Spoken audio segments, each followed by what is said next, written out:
विधानसभेच्या प्रचारासाठी मोदींनी मुंबईत यावं, त्यांची उरली सुरली गुरमी घालवतो. उद्धव ठाकरेंचा जोरदार निशाणा. राजकारणात एकतर फडणवीस राहतील किंवा मी राहीन. शाखा प्रमुखांच्या बैठकीत आक्रमक पवित्रा.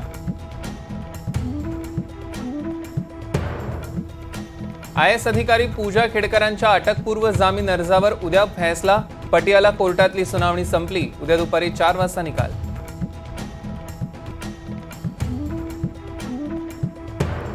मुख्यमंत्री आणि उपमुख्यमंत्र्यांच्या बंगल्यावर जाणारा मराठा ठोक मोर्चा पोलिसांनी गिरगावमध्ये अडवला. रमेश केरे पाटलांना पोलिसांनी घेतलं ताब्यात.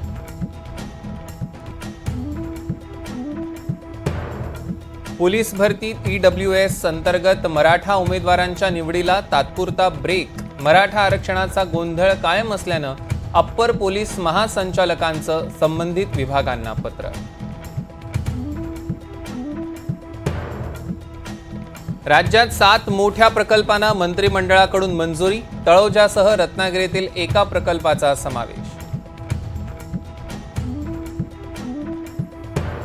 CSMT परळ 6व्या मार्गिकेसाठी चाचपणी. हार्बर मार्गावरील ट्रेन सँडहर्स्ट रोड स्थानकापर्यंत, तर भायखळ्याचा फास्ट थांबा रद्द होण्याची शक्यता.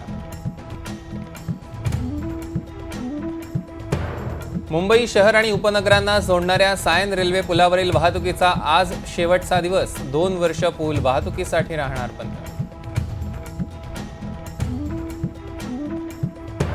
यशश्री शिंदे हत्येप्रकरणी आरोपी दाऊद शेखला 7 दिवसांची पोलीस कोठडी. कर्नाटकच्या गुलबर्गामधनं काल मुंबई पोलिसांकडून दाऊदला अटक. अनेक जिल्ह्यातील रेशनिंग दुकानांवरील ई-पास मशीन बंद असल्यानं नागरिक रेशनिंगपासून वंचित. ऑफलाईन पद्धतीनं धान्य देण्याचा सरकारचा निर्णय. केरळच्या वायनाडमध्ये भूस्खलनात 172हून अधिक जणांचा मृत्यू.